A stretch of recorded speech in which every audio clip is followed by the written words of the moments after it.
The message came on a Tuesday morning while Captain Jake Morrison was drinking his coffee. The small screen in his quarters lit up with words that would change everything. The transmission was short and cold. Human species, you will appear before the Galactic Council for evaluation. Your compliance is expected. Coordinates follow. God. Jake set down his coffee cup and read the message again. 3 years ago, humanity had made first contact with an alien ship near Jupiter. The meeting had been brief and tense. The aliens had scanned Earth's defenses, taken samples of human technology, and left without saying much. Now they were back. With demands, the communication room buzzed with activity when Jake arrived. Lieutenant Kelly Barnes looked up from her console with worried eyes. "Sir, we've been getting similar messages all morning. Every human colony, every Earth government, every military base, they all got the same message." Jake studied the star charts on the main screen. The coordinates led to a system called Kepler 442, about 1,200 light-years from Earth. It was far beyond anything humans had ever traveled. How many ships do we have that can make that journey? Maybe 6 or 7, sir. The new faster-than-light drives are still being tested. We've only had them for 2 years. Chief Engineer Tony Rodriguez joined them at the main console. His face was grim. "Captain, I've been looking at the power requirements for this trip. We're talking about a one-way journey for most of our ships. We don't have enough fuel to get there and back." Jake felt a chill run down his spine. The aliens knew exactly how limited human space travel was. They had chosen coordinates that would force humanity to commit everything just to attend this meeting. It was a power play, and not a subtle one. Within hours, emergency meetings were happening across Earth. Admiral Lisa Bennett sat in the Pentagon with President Alex Carter and his top advisors. The room was filled with tension and cigarette smoke. Despite the no-smoking policy, everyone was too stressed to care about rules. "They're not inviting us," Admiral Bennett said, her voice sharp. "They're summoning us like we're children being called to the principal's office." President Carter rubbed his temples. "What do we know about this Galactic Council?" Dr. Marcus Klein, Earth's leading expert on alien life, opened a thick folder. "Based on our analysis of the first contact, we believe there are at least 12 different alien species working together. Their technology is centuries ahead of ours. Their ships are bigger, faster, and better armed than anything we have. They haven't attacked us," pointed out General Pat Wilson, head of Earth Space Command. "That has to mean something." "It means they don't see us as a threat," Admiral Bennett replied. "They're treating us like a newly discovered tribe in the jungle. They want to decide what to do with us." The debate continued for hours. Some officials wanted to send a small diplomatic team. Others argued for a show of military strength. A few suggested ignoring the message completely. President Carter listened to all sides before making his decision. "We'll go, but we go on our terms." "Admiral Bennett, I want you to prepare our best ships and our best people. If they want to meet us, they'll meet us as equals, not as subjects." 3 weeks later, the human fleet gathered at the edge of the solar system. 6 ships, each one representing the best of human engineering and determination. The flagship was the Defiant, commanded by Captain Ryan Phillips. The ship's name had been chosen carefully. It was a statement that humanity would not be easily intimidated. Phillips stood on the bridge as the fleet prepared for the jump. Too faster than light. Speed. His crew was nervous, but determined. Lieutenant Commander Sarah Lee worked at the navigation console, double-checking calculations that had been verified dozens of times. Engineer Danny Murphy monitored the power systems that would carry them across the galaxy. "All ships report ready, Captain," reported Communications Officer Lisa Park. Phillips looked at the stars one last time. In a few hours, they would be farther from Earth than any human had ever traveled. They were heading into the unknown, too. Meet beings who saw them as primitives, but they were going with their heads held high. "Take us out, Lieutenant Lee." The journey to Kepler 442 took 18 hours of continuous faster-than-light travel. When they arrived, the human crews got their first look at the Galactic Council's seat of power. The space station was enormous, larger than any human city. It was surrounded by hundreds of alien ships, each one different in design and purpose. The alien ships were beautiful in their own way. Some looked like crystal formations that caught and reflected starlight. Others were organic, seeming to pulse with their own internal life. A few were so strange that human eyes had trouble understanding their shape. "My God," whispered Phillips as he stared at the view screen. "We're not just meeting one alien species. We're meeting an entire civilization." The communication came quickly. "Human vessels, you will dock at Bay 77 Alpha. We'll bring no weapons. We'll bring no recording devices. You will bring no more than 12 representatives." Phillips felt his jaw tighten. More orders, more demands. But he was here to represent humanity, not to start a war. "Understood. We'll be there in 30 minutes. The docking bay was massive, designed to hold ships much larger than the human vessels. As the Defiant settled onto the docking platform, Phillips could see alien beings moving around outside. They wore environmental suits, but their shapes were clearly non-human. The human delegation consisted of 12 people, including Phillips, Admiral Bennett, and Dr. Klein. They wore their best uniforms and carried themselves with as much dignity as they could manage. They were about to represent their entire species. The walk to the council chamber took 20 minutes through corridors that seemed designed to intimidate.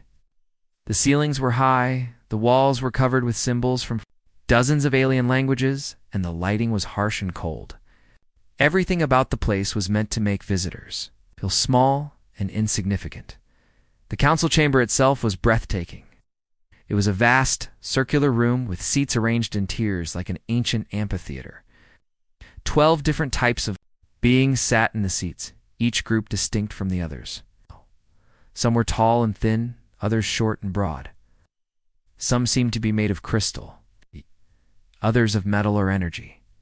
At the center of the room was a single chair, clearly meant for the humans. It was smaller than the alien seats, and positioned so that anyone sitting in it would have to look up at the council members. Another power play, Phillips realized. A voice echoed through the chamber, coming from a being that looked like it was made of living crystal. "I am Speaker Zixter. You are the representatives of the species that calls itself human." Phillips stepped forward. "I am Captain Ryan Phillips, representing the United Earth government and the human people." "You were not asked to introduce yourself," Zixter said, his voice like grinding glass. "You were brought here to be informed of your status in the galactic community." Admiral Bennett moved slightly closer to Phillips. Dr. Klein kept his face neutral, but his hands were clenched into fists. The other human delegates stood in a tight group, presenting a united front. "Your species has recently developed faster than light travel," Zixter continued. "This makes you eligible for classification within our system. After review of your technology, your social structures, and your military capabilities, you have been classified as a developing species." Phillips felt a chill. "What does that mean?" "It means you will be protected and guided by the Council. Your expansion into space will be limited to prevent conflicts with established species. Your technology will be monitored to ensure it develops in safe directions. Your military forces will be restricted to prevent unnecessary aggression."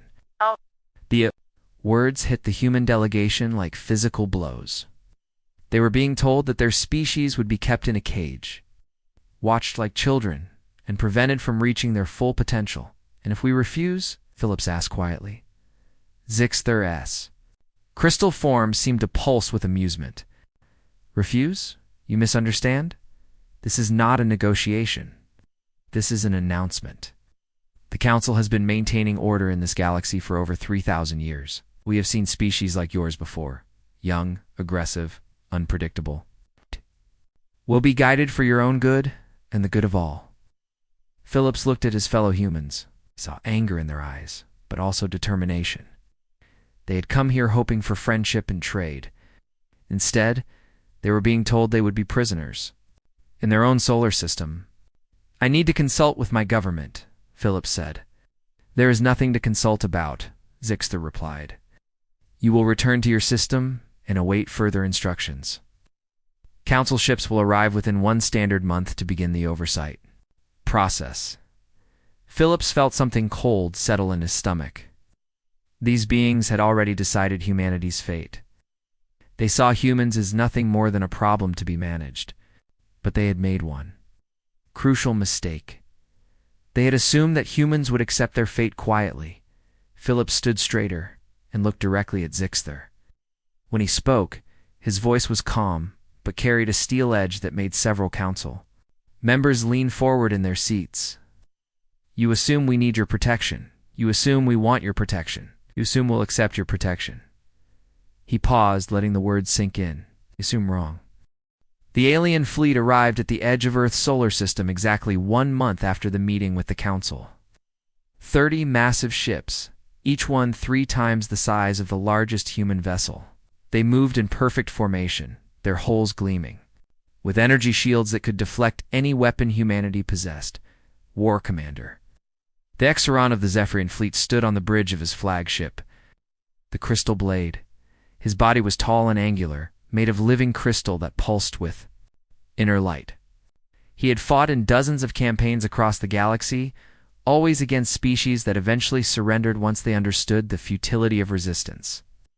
These humans will be no different, he told his tactical officer. A few demonstrations of our power, and they will beg for mercy. The human response was not what Dexron expected. Instead of a diplomatic message asking for negotiations, the aliens received a simple transmission from Admiral Bennett aboard the Earth Defense Command Station. This is Admiral Lisa Bennett of the United Earth Forces. You have entered our solar system without permission. You have 30 minutes to leave, or we will consider your presence an act of war. The Xun-S crystal form flickered with what might have been amusement. 30 minutes. Do they think we are merchants to be scared away by threats? The human warning was ignored. The alien fleet continued toward Earth, following their standard procedure for dealing with primitive species. They would destroy a few military installations, eliminate key resistance leaders, and then accept the inevitable surrender. They did not understand that. Humanity had spent the past month preparing for this moment. Admiral Bennett sat in the command center, buried deep beneath the Colorado mountains. Around her, dozens of officers worked at computer terminals, coordinating the defense of humanity's home system. The room hummed with quiet efficiency, but Bennett could feel the tension in the air. Status report, she said calmly. Colonel Mike. Turner looked up from his console. All colony ships have been evacuated from the inner system. The mining stations on Ceres and Vesta are armed and ready. The research facilities on Europa and Titan have been converted to weapons platforms. And the fleet, Captain Martinez, is in position near Jupiter with 12 ships. Captain Wilson has 8 ships hidden in the asteroid belt. Captain Jackson is holding reserve position near Mars with 6 ships. Bennett nodded. The human fleet was outnumbered and outgunned, but they had advantages the aliens didn't expect. They knew their own solar system better than anyone. They had been preparing for this fight for a month, and they had something the aliens had never encountered in 3,000 years of conquest. They had nothing left to lose. The first contact came near Jupiter.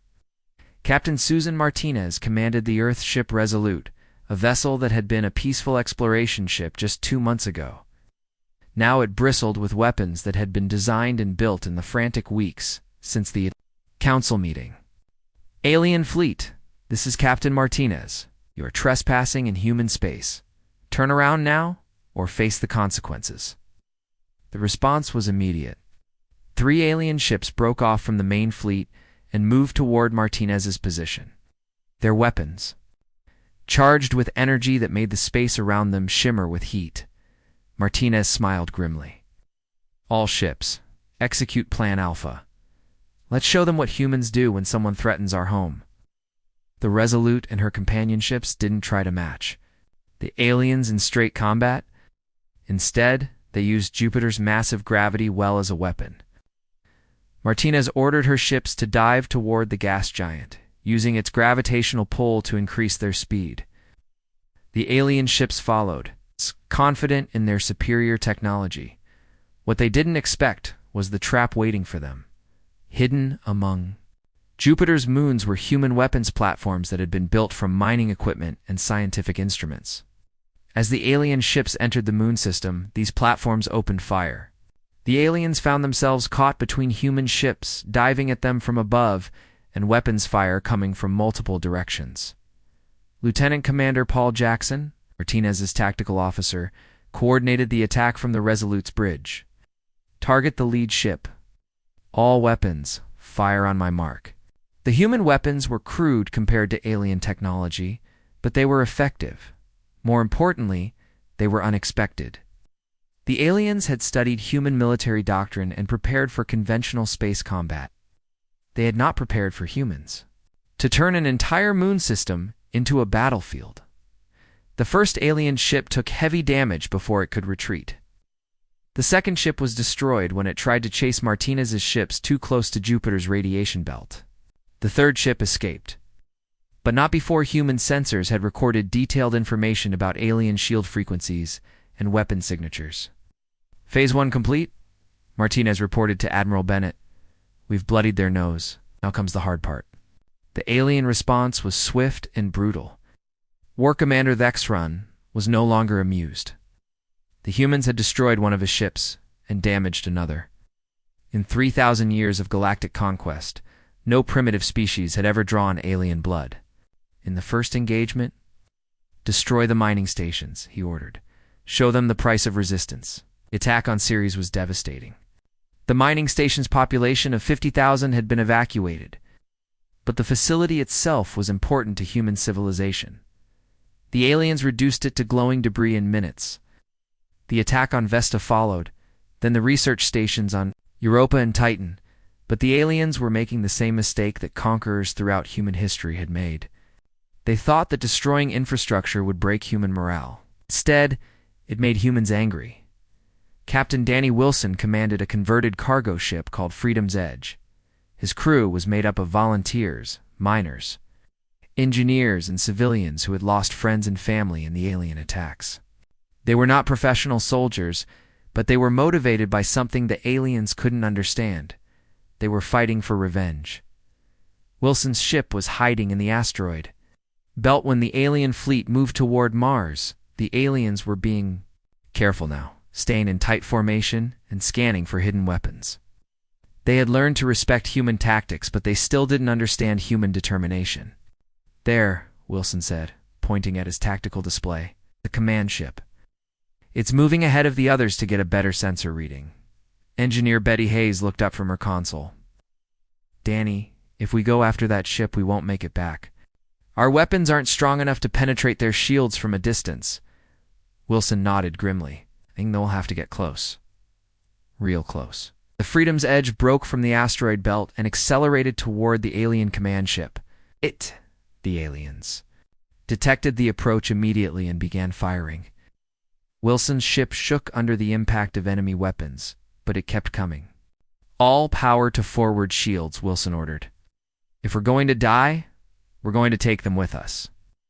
The human ship was falling apart under alien fire, but it reached its target. Wilson rammed the Freedom's Edge directly into the alien command ship's shield generator. The explosion was visible from Mars. A bright flash that marked the death of 43 humans and the crippling of the alien. Fleet's coordination. Dr. Rachel Foster watched the battle from her hidden laboratory on Mars. She was a physicist who had been studying alien technology since the first contact. The past month had been the most productive of her career. I've got it, she announced to her team. The alien shields operate on a rotating frequency pattern. If we can build weapons that shift frequency to match, we can punch through their defenses. The information was immediately transmitted to every human ship and station in the solar system. Within hours, human weapons were being modified to exploit the alien weakness. The tide of battle was about to turn. Captain Martinez, now commanding the defense of Mars, received the new weapon specifications and smiled. Well, looks like our alien friends aren't as invulnerable as they thought. The Battle of Mars lasted 6 hours. The aliens attacked with overwhelming force, expecting to crush human resistance and force a surrender. Instead, they found themselves fighting an enemy that adapted faster than they could react. Human ships using Dr. Foster's weapon modifications began punching through alien shields. Mining equipment from the asteroid belt, converted into kinetic weapons, struck alien ships with devastating impact. Even civilian vessels joined the fight, using their cargo holds to ram alien ships or deliver improvised weapons. But the real shock came when the aliens tried to retreat. They found their path blocked by human ships that had been hiding throughout the outer system. Vessels that had never been designed for combat were throwing themselves at alien warships with suicidal determination. War Commander Thexron watched, his fleet being torn apart by an enemy that should have surrendered after the first demonstration. His tactical computers couldn't understand what was happening. The humans were taking losses that should have broken any rational species, but they kept fighting. "Sir," his communications officer reported, "we're receiving a transmission from the human admiral." Admiral Bennett's face appeared on the alien command screen. Her expression was calm, but her eyes held a coldness that made several alien officers step back. "War Commander Thexron," she said, "I want you to take a message. Back to your council." The council meeting took place 3 days after the defeat at Mars. Speaker. Zixter stood before the assembled representatives of 12 alien species, his crystal form flickering with barely controlled anger. Around the chamber, beings that had ruled the galaxy for 3 millennia struggled to understand what had happened. "War Commander Thexron lost 8 ships, Zixter announced. 8 ships to a species that barely knows how to travel between stars. This is unacceptable." Council member Vexdai, a tall insectoid being with multiple arms, clicked his mandibles nervously. "Perhaps we underestimated their primitive cunning. Some species fight harder when cornered." "They are not cornered," interrupted council member Catherine, whose energy form pulsed with different colors as she spoke. "Our intelligence reports show they are preparing for offensive operations. They're building new ships, new weapons. They act as if they believe they can win." Zixter's crystal body grew brighter. "Then we will show them the futility of such beliefs. We will deploy the full might of the council. We will make examples of their colonies that will break their spirit forever." The decision was made to escalate the war. Instead of the limited force that had attacked Earth, the council would send a fleet of 300 ships. Instead of targeting only military installations, they would strike at civilian populations. They believed that by showing humans the true cost of resistance, they could force a surrender. They were about to learn how wrong they were. The attack began with the bombing of New Geneva, the capital city of the United Earth government. President Alex Carter had been meeting with his cabinet when the alien ships appeared in the sky. Secret Service agent Maria Santos grabbed the president and began moving him toward the emergency bunkers. "Sir, we need to get you to safety," Santos said as explosions rocked the building around them. Carter shook his head.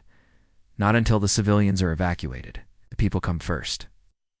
The president's decision was broadcast live across human space. Instead of saving himself, Carter remained in the city until the last civilian transport had left. The image of their leader refusing to abandon his people while the city burned behind him became a rallying cry for humanity. The aliens had expected the bombing to cause panic and despair. Instead, it created something they had never seen before. In 3,000 years of conquest, military recruitment centers across human space were overwhelmed with volunteers. Retired soldiers came out of retirement. Civilians with no military training demanded to be taught how to fight. Admiral Bennett watched the reports from her new command ship, the Indomitable. The vessel had been built in the 3 weeks since the Battle of Mars, incorporating every lesson learned from fighting the aliens. It was humanity's most advanced warship, but more importantly, it was crewed entirely by volunteers who had lost someone in the alien attacks. "Ma'am," reported Captain Helen Murphy, "we're receiving volunteer applications faster than we can process them. The shipyards are working around the clock, but we don't have enough ships for everyone who wants to fight." Bennett nodded grimly. "Then we'll have to get creative. What about the civilian fleet? Cargo ships, mining vessels, research ships, even private yachts. The owners are asking to have weapons installed. They want to join the fight." The first time in weeks, Bennett smiled. "Tell them yes. Tell them all yes." The alien fleet's next target was Luna City, humanity's largest settlement outside of Earth. The underground metropolis housed 2 million people and served as the industrial heart of human space production. The aliens believed that destroying It would cripple humanity's ability to wage war. The defense of Luna City was coordinated by General Chris Thompson, veteran of Earth's last major war. Thompson had been studying alien tactics since the first attack and had developed a strategy that would either save the city or give humanity a chance to strike back. "They're coming in the same formation they used at Mars," Thompson reported to Admiral Bennett. "Tight group, heavy shields, overwhelming firepower. They expect us to meet them head-on and get crushed. What do you have in mind, General?" We "Don't fight them where they expect. We fight them where we choose." The Battle of Luna City began with what appeared to be a human retreat. As the alien fleet approached, the human defenders seemed to panic and fall back toward Earth. The aliens, confident in their superiority, pursued what they thought was a broken enemy. They flew directly into the largest trap in military history, hidden. Throughout the space between Luna and Earth were thousands of human weapons platforms. Some were converted civilian ships crewed by volunteers. Others were automated systems built from mining equipment. A few were nothing more than large rocks with explosives attached, guided by remote control. When the aliens entered the kill zone, every human weapon in the system opened fire at once. Captain Gary Lewis commanded the defense platform Guardian, built from a converted space station. His crew included engineers, miners, and scientists who had volunteered to defend their home. As the alien fleet entered range, Lewis gave the order that changed the course of the war. "All stations, this is Guardian Control. Light them up." Space around Luna City became a storm of weapons fire. Human ships that had been hiding behind asteroids emerged to attack the alien flanks. Mining platforms launched kinetic projectiles at incredible speeds. Even civilian vessels rammed alien ships, their crews broadcasting final messages of defiance as they died. But the most devastating attack came from an unexpected source. Dr. Foster's research team had been working on a new weapon based on captured alien technology. The Luna Defense Grid was a network of energy projectors that could focus the power of an entire city into a single beam. When the grid fired, it punched through the shields of the alien flagship like they were made of paper. It's a massive vessel, larger than most human cities, broke apart in a chain of explosions that lit up the lunar sky. War Commander Ixron watched his fleet being destroyed from the bridge of his second command ship. His tactical computers were reporting impossible results. The humans were supposed to be defending, but they were attacking from all directions. They were supposed to be afraid, but they were fighting with suicidal determination. Officer reported, "We're receiving a transmission from the human admiral." Admiral Bennett's face appeared on the screen, but this time she was not alone. Behind her stood representatives of every human colony, every human military unit, and every human civilian organization. The message was clear. Humanity was united. "War Commander," Bennett said, "you came here to break our spirit. You came here to make us afraid. You came here to force us to surrender." She paused, and when she spoke again, her voice carried the weight of an entire species' determination. "But you made a mistake. You assumed that fear would make us weak. You were wrong. Fear makes us strong." The alien fleet began to retreat, but the humans were not finished. Hidden ships emerged from behind planets and moons, cutting off escape routes. Civilian vessels that had been converted into fireships rammed alien cruisers. Even individual humans in spacesuits used improvised weapons to attack alien fighters. The retreat became a rout. The 300 ships that had attacked Luna City, less than 50 escaped. The rest were destroyed or captured by an enemy. That should have been begging for mercy. But the real shock came with the next human transmission. This time, it was President Carter, speaking from the ruins of New Geneva with the burning city behind him. "People of the galaxy," Carter said, "you have watched your council attack our civilians, destroy our cities, and try to break our will. You have seen them fail. Now you will see something else. You will see what happens when humanity stops defending and starts attacking." Admiral Bennett took over the transmission. "We have captured alien ships. We have studied alien technology. We know where your worlds are, and we know how to reach them. The war you started on our doorstep is coming to yours." The transmission ended with coordinates being broadcast across the galaxy. Not coordinates for human positions, but coordinates for alien colonies, alien supply depots, and alien military bases. The message was clear. Humanity was no longer on the defensive. The Council had created an enemy unlike any they had faced. In 3,000 years, it awakened a species that would not submit, would not compromise, would not stop fighting until their freedom was secure. In the depths of space, human ships began moving toward alien territory. They carried weapons built from captured alien technology, crews trained in alien weaknesses, and a determination that burned brighter than any star. The galaxy was about to learn what happened when humanity decided to fight back. Council member Vexti spoke the words that many aliens were thinking. What have we done? Speaker Zixther had no answer. For the first time in his long life, he was afraid.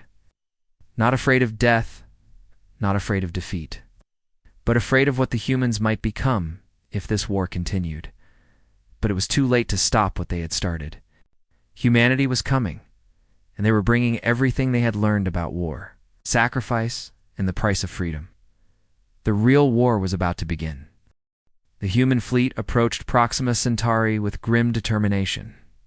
Admiral Jake Morrison, now promoted after Captain Phillips had died defending Luna City, stood on the bridge of the warship Vengeance.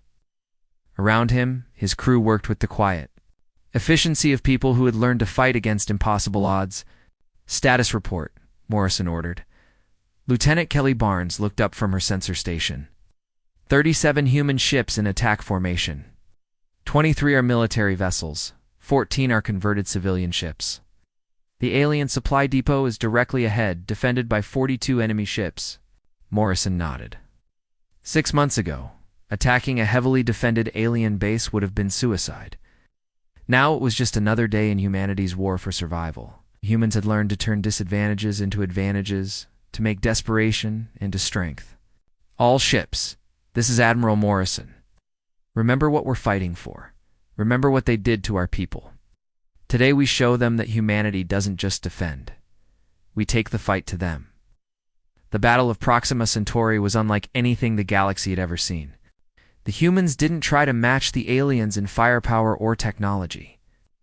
Instead, they used tactics that the aliens couldn't predict or counter. Captain Susan Martinez, now commanding the strike cruiser Relentless, led the first wave of attack. Her ship dove toward the alien depot at maximum speed, using the system's asteroid field for cover.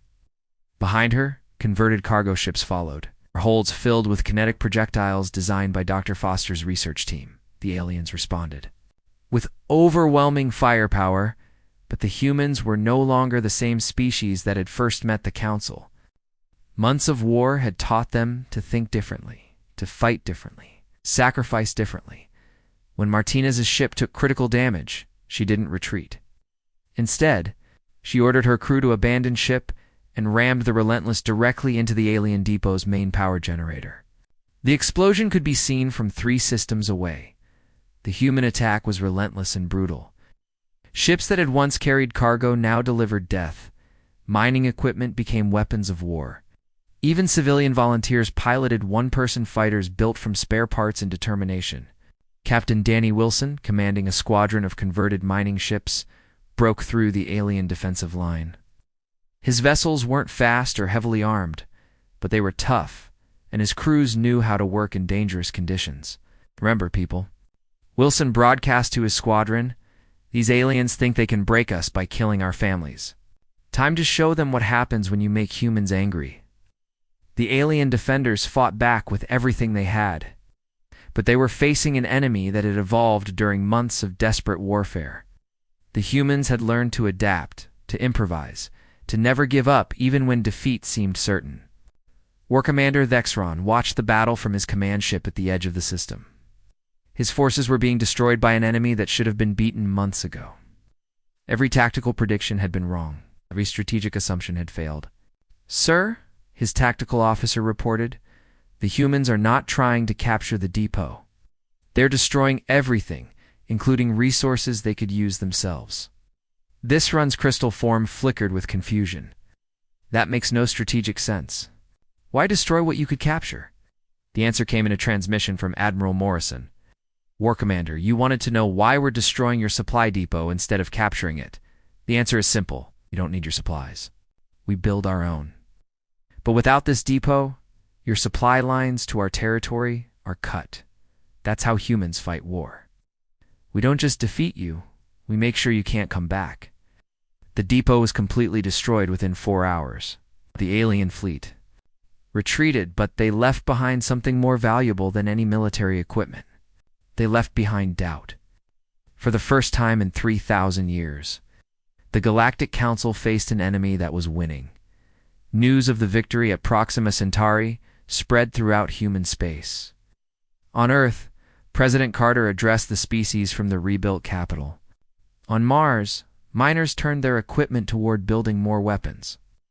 On the outer colonies, civilians volunteered for missions that everyone knew were one-way trips. But the real change was happening in the hidden research facilities where Dr. Foster's teams worked around the clock. Using captured alien technology, they were developing weapons that could match anything the Council possessed. More importantly, they were learning to think like their enemies. We've cracked their communication codes, Doctor, Foster reported to Admiral Bennett. We know where their fleets are, where their colonies are, and where their leadership is hiding. Bennett studied the star charts on her command screen. Red dots marked alien positions throughout the galaxy. There were hundreds of them, each one representing a world or fleet that humanity would have to face. How many ships do we have now? Bennett asked. 237 warships, 412 converted civilian vessels, and over 1,000 support craft. Plus whatever the colonists can build in the outer systems. Bennett smiled grimly. Not enough to fight the entire galaxy, but enough to make them think twice about attacking us again. The next human offensive targeted the vegan colonies, worlds that had been under alien occupation for decades. The Liberation Fleet was led by Captain Helen Murphy, whose ship had been destroyed at Luna City. She now commanded the Freedom's Call, a vessel built entirely by volunteers using salvaged alien technology. The vegan system was heavily defended, but the humans had learned to turn the aliens' strengths against them. The Council forces expected a direct assault. Instead, the humans began by broadcasting messages to the occupied populations. People of Vega, Captain Murphy's voice reached every planet in the system. Humanity has come to offer you something the Council never has. We offer you freedom. We offer you the right to choose your own destiny. We offer you the chance to fight for yourselves. The response was immediate. On 3 different worlds, uprisings began against the alien occupiers. Mining equipment became weapons. Civilian transports became troop carriers. Entire populations that had lived under alien rule for generations suddenly remembered what it meant to be free. The aliens found themselves fighting not just the human fleet, but entire worlds that had decided to rebel. Their superior technology meant nothing when faced with millions of people who were willing to die for their freedom. Lieutenant Commander Paul Jackson, now serving as Murphy's tactical officer, coordinated the liberation efforts. Captain, we're receiving reports from all 3 worlds. The local populations are joining the fight. They're using our weapons modifications to disable alien equipment. Murphy nodded. This was what made humanity different. They didn't fight just for themselves. They fought for the idea that all intelligent life deserved freedom. They fought for people they had never met, on worlds they had never seen. The Battle of Vega lasted 3 days. When it ended, 3 worlds were free, and the alien occupation force was destroyed. But more importantly, the galaxy had seen something new. They had seen humans fighting not for conquest, for liberation. The news spread to every system, every world, every species in the galaxy. Humanity was not trying to replace the Council's tyranny with their own. They were offering something the galaxy had not seen in 3,000 years, the chance for every species to govern itself. Council member Kethron addressed the emergency session with growing panic. The humans are not behaving like conquerors. They liberate worlds and then leave them to govern themselves. They share their technology freely. They ask for nothing in return except friendship. Speaker Zixthar's crystal form was dim with exhaustion. How do we fight an enemy that gives away what they could take? How do we defeat people who fight for principles instead of profit? The answer came from an unexpected source. A communication arrived from the liberated vegan colonies. 3 different species, freed from council rule, formally requested to join the human alliance. They offered their fleets, their resources, and their people to the fight against council tyranny. Admiral Sweat-Marasin received the message aboard the Vengeance as his fleet prepared for the next offensive. He looked at the star charts showing the growing alliance between humanity and the liberated worlds. Red dots marking enemy positions were slowly being replaced by blue dots marking allied systems. Admiral Lieutenant Barnes reported, "We're receiving similar messages from a dozen other systems. Species that have heard about our liberation of Vega, they want to join us." Morrison felt something he hadn't experienced since the war began. Hope. It's not just hope for human survival, but hope for something greater. Hope for a galaxy where freedom was more important than power. "Send a message to Admiral Bennett," Morrison ordered. "Tell her we're not just winning battles anymore. We're starting a revolution." The war was changing. What had begun as humanity's fight for survival was becoming something larger. It was becoming a fight for the freedom of every intelligent species in the galaxy. The Council had created an enemy they could not defeat, because they had awakened something more powerful than any weapon. The idea that freedom was worth fighting for, and that idea was spreading faster than any fleet could travel. The largest fleet in galactic history approached the Kepler-442 system, where the Galactic Council had ruled for 3,000 years. Admiral Lisa Bennett stood on the bridge of the Indomitable, watching as thousands of ships dropped out of faster-than-light travel around her. Human vessels flew alongside ships from dozens of alien species. The vegans brought their sleek cruisers. The Centaurians offered their massive cargo ships converted into weapons platforms. Even former Council species had joined the alliance, bringing their advanced technology to the fight for freedom. Fleet. Status report. Bennett ordered Captain Helen Murphy looked up from her console. 8,437 ships total. 2,000 are human vessels. The rest are allied forces from liberated worlds. "Ma'am, this is the largest fleet ever assembled in galactic history." Bennett nodded slowly. A year ago, humanity had been a single species facing the might of the entire galaxy. Now they led an alliance of free worlds united by a simple idea. Every intelligent species deserved the right to choose its own destiny. The Council's response was predictable. Speaker Zixther's transmission reached the human fleet within minutes. Of their arrival, "Admiral Bennett, you are committing suicide. The Council commands the loyalty of over 500 species. Our fleets number in the tens of thousands. Surrender now and we may show mercy to your followers." Bennett's response was broadcast not just to the Council, but to every world in the galaxy. "Speaker Zixther, you still don't understand what you're facing. This isn't about numbers. This isn't about technology. This is about freedom. Freedom is an idea that can't be destroyed by weapons." The Battle of Kepler-442 began with the largest space engagement in galactic history. The Council fleet emerged. From behind their homeworld's moons, a wall of ships that stretched across the star system. They had gathered every loyal vessel, every weapon, every warrior they could find. War Commander Thexron, now leading the Council's combined forces, watched the human alliance approach. His tactical computers showed impossible numbers. The humans were outnumbered 3-1, but they advanced without hesitation. "All ships, prepare for battle," Thexron ordered. "Today we end this rebellion once and for all." But the humans had learned much during their war with the Council.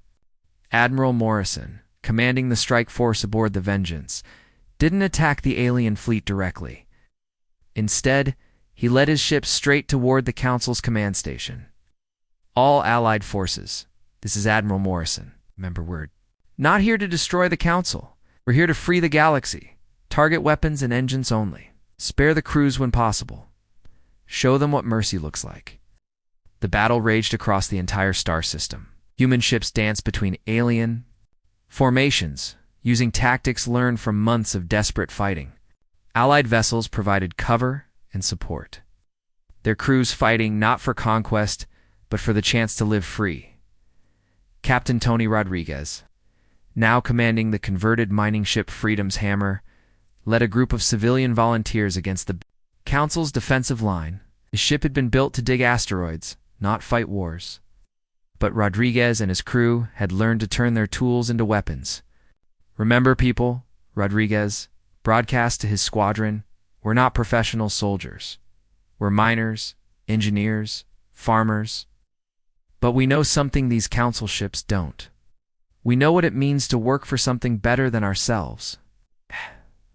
Tide of battle turned when Dr. Foster's latest weapon was deployed. The Liberation Array was a network of human ships that could focus their energy into a single massive beam. When it fired, it didn't destroy the Council's command station.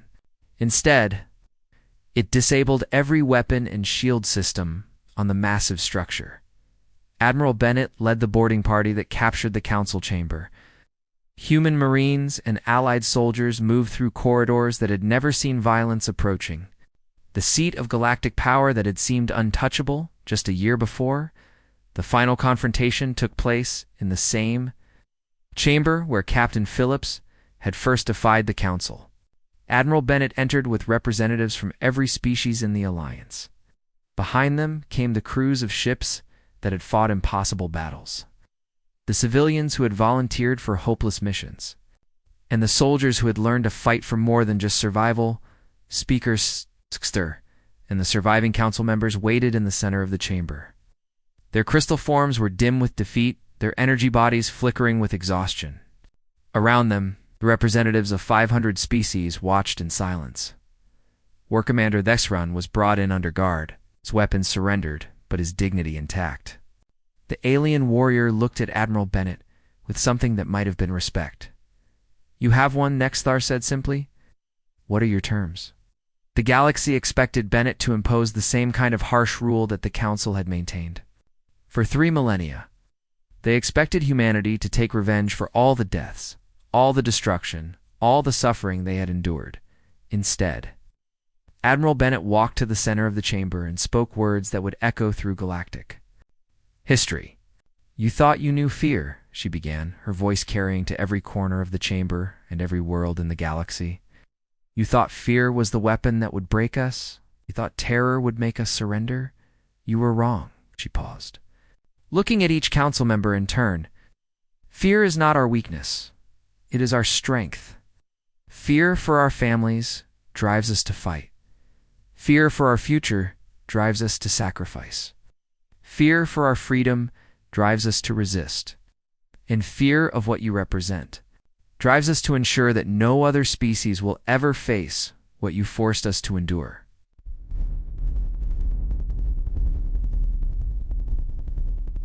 The silence in the chamber was complete. For the first time in 3,000 years, someone was telling the Council not just that they had lost, but why they had lost. "Your terms are simple," Bennett continued. "The Council is dissolved. The galactic government will be reorganized. As a federation of equal species, every world will have the right to choose its own path, its own government, its own destiny. Any species that tries to impose its will on another will face the combined might of all free worlds." Council member Vextai clicked his mandibles nervously. "And if we refuse?" Admiral Morrison stepped forward. "Then you'll face something worse than conquest. You'll face justice. Every species you've oppressed, every world you've enslaved, every life you've destroyed, they're all here, and they all want answers." But Bennett raised her hand for silence. "There will be no revenge. There will be no punishment beyond the loss of your power. You are defeated, but you are not destroyed. You are free to return to your worlds and live as equals among the galaxy's peoples."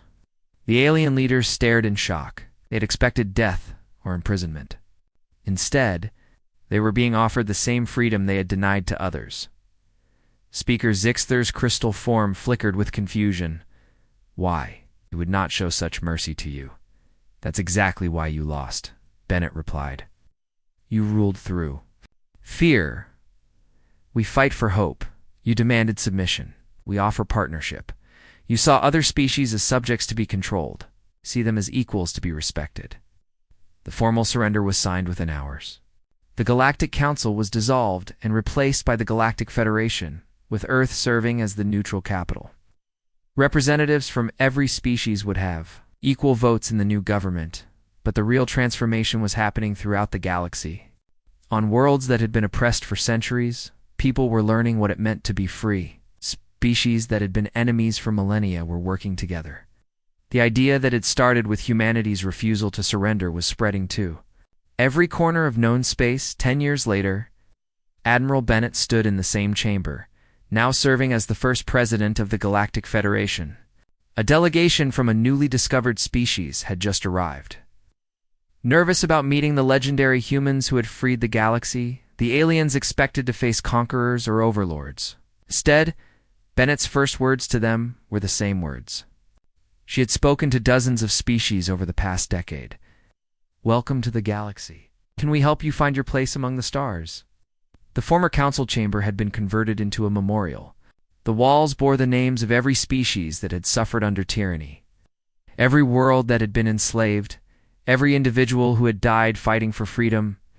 At the center of the memorial stood a simple inscription in the languages of every known species. Here stood those who thought they knew fear. Here humanity spoke. Here freedom was born. The galaxy had learned the truth that humanity had always known. Freedom was not something that could be given or taken away. It was something worth fighting for, worth dying for, and worth living for. And as long as there were those willing to speak for freedom, no tyrant would ever rule the stars again.